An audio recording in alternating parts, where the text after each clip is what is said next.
Alright guys, so I'm just sat on it on my living room floor. This is my new hobby area because I've been kicked out of my spare room because it's become a nursery. So I'm down here painting up some high elves and waiting for a hangout to start. Figured I'd do another Battle Magic Tactica. So the next one up in the rulebook after the Lore of Fire is the Lore of Beasts. Now again on page 163 of the little rulebook, for those that are interested.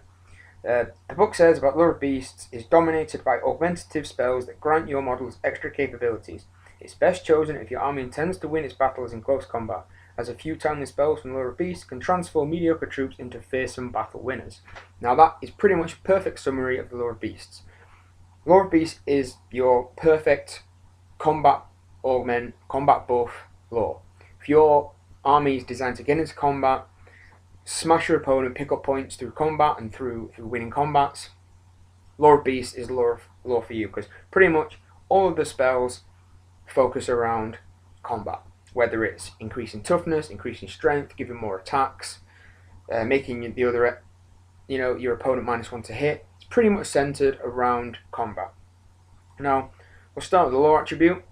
It's kind of, it doesn't really make much of a difference. Basically, the lore attribute is called Wild Heart, and if you cast Lore of Beast on anything that's not infantry, that's pretty much any other unit type in the book that's not infantry, you get -1 to the casting value. So Wissens goes from cast on a 10 to cast on a 9, etc, etc. Kind of useful. It doesn't make that much of a difference, except for when we talk about the best way to use beasts in a minute. So, look at some of the spells, the key spells in the lore. We have Wizard's Wild Form, signature spell. It is the best spell in the lore, by far. It is fantastic. +1 strength and toughness on a unit within 12 inches. You can boost its range, but of course the casting value goes up. This is the Moneymaker spell. This is the spell that you want to, the one spell you want to get off. If you look at the tactics surrounding the magic phase, it's designed to get one spell off. This is the one spell you want to go through. Have all your other spells as dice pullers, with that fake benefit we were talking about in the first video about the psychological game. Wizard's Wild Form is the spell you want to get through. The other standout spells is Pan's Impenetrable Pelt, which is +3 toughness on a character. I think it's any character. Yes, it's cast on the wizard or any character within 12 inches. Basically, gives him +3 toughness. This spell's great if you kind of cheaped out on defensive kit for your wizard. Maybe you went for the Dispel Scroll and something else and didn't have the points for a ward save, and he sat on the corner of your combat unit. Giving him +3 toughness keeps him alive a little bit longer. It stops him getting picked out in the important combats when you want to get your unit stuck in. Another standout spell, Curse of Anrahir. Basically, Curse of Anrahir is a hex, and it makes all enemy models in a unit take a danger strain test and they fail on a 1 or 2 every time they move, charge, pursue, anything like that. Basically, anytime they move, danger strain test on 1 or 2, and they're also -1 to hit. I think that's shooting and close combat. Yeah, it is. So it's a pretty useful spell. Again, one you want to be leading with to pull out dice. One that you know is going to give you a marginal effect, but not as much as the Wissens will. And the final one, is Savage Beast of Horus, which is +3 strength and toughness to a character. +3 strength and +3 attacks. Sorry, not strength and toughness. Strength and attacks +3. Which again can be amazing, can win you combats. You can make an average character into just an absolute monster of a character. And it really, really works well in a lot of situations. So, the best way to use Lore of Beasts, as I mentioned about Wissens Wild Form, is you want to get your Wissens off. So the best way to get Wissens off is to take lots of them. So the best way to play Beasts, in my opinion and through my experience, is multiple casters. Either take like a level 4 and 2 level 2s, or 3 level 2s, or level 4 and 3 level 1s. Just basically as many Wissens as you can possibly get on the field works amazing for the Lore of Beasts. Because Wissens is where the game is going to turn. Making a character more killy is nice, making an entire unit more killy and more survivable is even better. So, from the experience I've seen, Wissens being spammed is the best way to play Lore of Beasts, especially because Wissens is quite a high casting value for a signature spell. You sometimes need 2-3 attempts to get it off. And every time you cast it, your opponent's got to, it's got to meet that casting value of a 10 or a 9 or whatever it is, and then they've got to dispel it. So it's a really, really useful spell, and using multiple wizards is the best way to get Wistons off repeatedly. Of course, you can use the other spells in a timely fashion.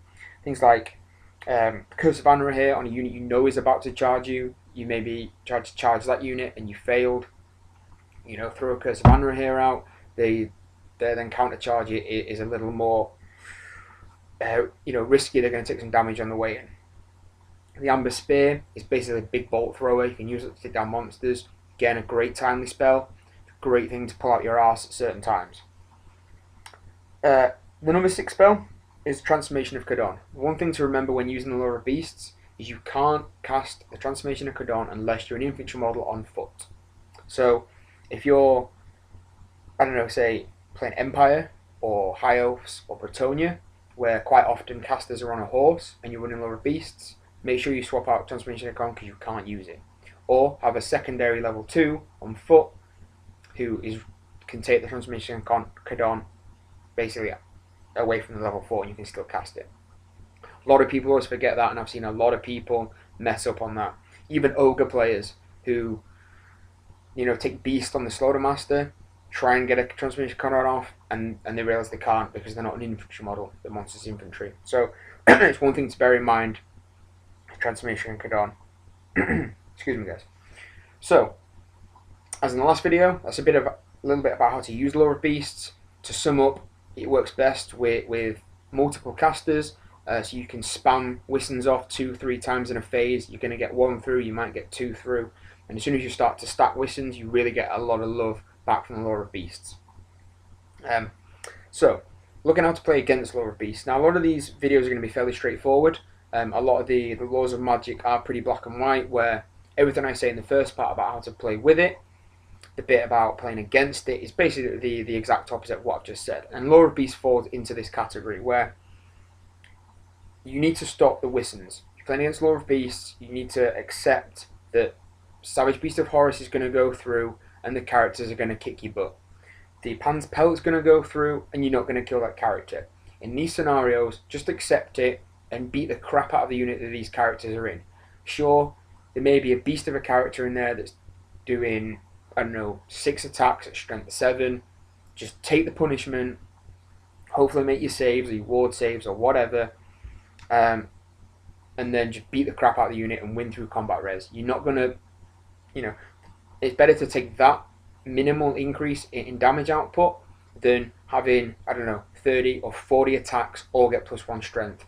If you look at the math, it's so much better to take the 3 extra attacks from the character than it is to take 50 attacks or 40 attacks at +1 strength. It really works out better for you. So make sure you're stopping Wistons, as many as you possibly can. On the plus side, if they are using Beast to its most effectiveness, they're probably going to have like 3 level 2s. So if you're running a level 4, you've got the advantage on dispelling these multiple Wistons. Remember, it's quite a high casting value. If you look at it on average, if they've got 3 level 2s, casting on like a unit of cavalry, so they're getting a -1, they're going to get 1, they're going to miss 1, and then 1 is probably going to go off at really high casting value. So you've got a pretty good chance of stopping 1, scrolling the other, or stopping both, or, it's basically you've got to mitigate. When can you accept a Curse of Anra here, for example? You get a Curse of Anra here or on your combat unit that's about to charge.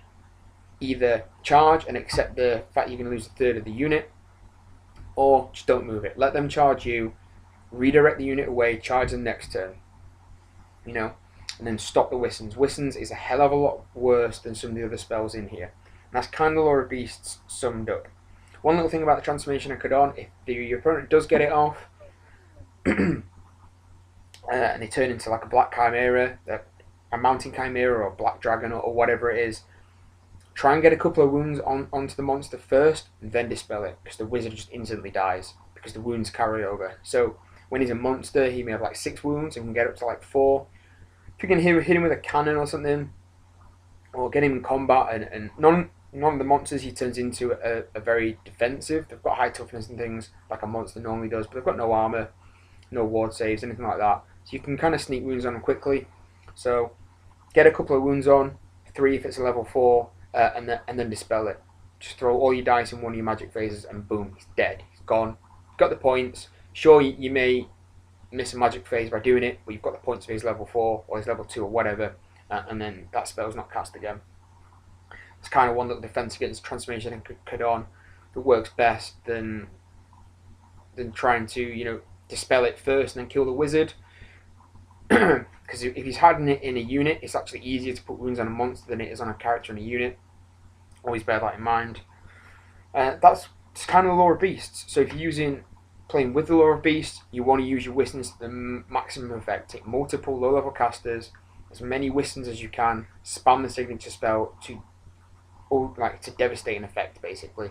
If you're playing against lore of beasts, your defensive strategy works is different depending on how many wizards they have, but you need to stop Wistons. Again, it's a grey area because if you're not in combat and they're casting Wistons, then stop it. But once you get stuck in combat into turns 3, 4, 5 onwards, you need to be stopping Wistons because Wistons will really turn the tide of the combat into your opponent's favour if you don't stop the Wistons. So that's the Lore of Beasts, guys. Again, the Lore of Beasts is another fairly straightforward one. Some of the other laws get a little more complex in the way to play with them and to defend against them. At the moment, we've done Fire and Beasts, and they're fairly straightforward. The way to use them and the way to play against them is pretty straightforward, but in the interest of doing all the laws, I'll do them anyway. So I hope you enjoyed the video, guys. Hope you learned something, and don't forget to subscribe if you like what you see. So, peace out.